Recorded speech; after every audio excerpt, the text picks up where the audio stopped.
Welcome to The Explainer. Okay, today we're jumping straight into a pretty chilling warning. It's from a major AI insider, and he's saying we are right on the edge of a massive tipping point for all of humanity. So let's just kick things off with this quote right here. And look, this isn't some far-off sci-fi stuff. This is a direct prediction about your job from Emad Mostaque, the guy who founded Stability AI. And the scariest part? He's got a timeline, and it is shockingly short. Yeah, 800 days. That's it.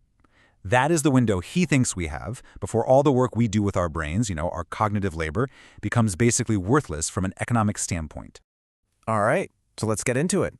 What does this 800-day countdown really mean for you, for your job? What's actually at stake here? Okay, so the main idea is this thing called cognitive labor obsolescence, and that's a fancy way of saying our work becomes economically negative. You heard that right, negative. Mostaque's point is, look, if you work on a computer with a keyboard and a mouse, you're on this track. It's not just that an AI can do your job, it's that it'll do it so much better and cheaper that, well, hiring a human starts to look like a bad business decision. And this is where it gets kind of wild. We're not talking about just automating a few spreadsheets or emails. No, this is about an AI that can scan every single thing you've ever done at work and create a perfect digital twin of you. A twin that never gets tired, never makes a mistake, and works around the clock. So you gotta ask, right? Why is this happening so fast? What's the engine behind this insane countdown? Well, it all comes down to a super intense, high-stakes race. And that engine, it's powered by something called the scaling hypothesis. It's actually a pretty simple idea when you break it down. You just feed these AI models more data and more computer power, and boof, they get smarter. That's it. We don't even need some massive new scientific breakthrough. We just need to go bigger. But here's the kicker. The AI you and I get to play with, that's just the tip of the iceberg. It's like a smart little buddy. Behind the closed doors of these big tech labs, they're building the real deal. We're talking models that are months, maybe years ahead. Models that learn from their own mistakes. And honestly, they'll probably never release those to the public. And why wouldn't they release them? Because this whole thing isn't just about cool new tech. Mostaque puts it perfectly. This is a race for power. It's a race to build a machine god that's so powerful, it basically locks in your dominance forever. It stops anyone else from ever catching up. So this race for ultimate power, it's forcing us to a massive fork in the road. And according to this whole analysis, there are really only 3 paths forward for humanity. And this table just lays it all out so clearly. Let's look at the options. Path 1, digital feudalism. A handful of tech companies have all the power, and we're just consumers in a comfy cage. Path 2, the great fragmentation. Now governments are in charge, and we're citizens watched over by a state-run AI. Then there's the third option, Human-AI Symbiosis. This is where the power is in our hands, with individuals and open communities where we're empowered creators. It all boils down to one thing: who controls the AI? And here's the scary part. Mostaque warns that if we just do nothing, the path we're already on is digital feudalism. Think about it.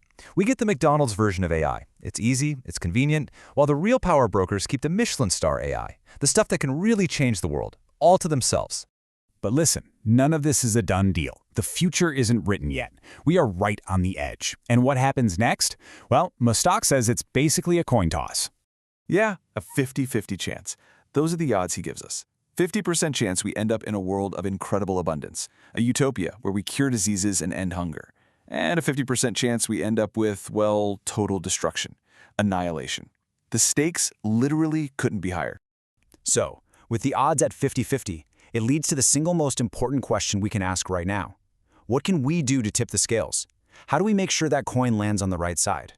Well, the answer isn't about one person. He says it has to be about all of us, together. We have to start demanding that this technology be open for everyone.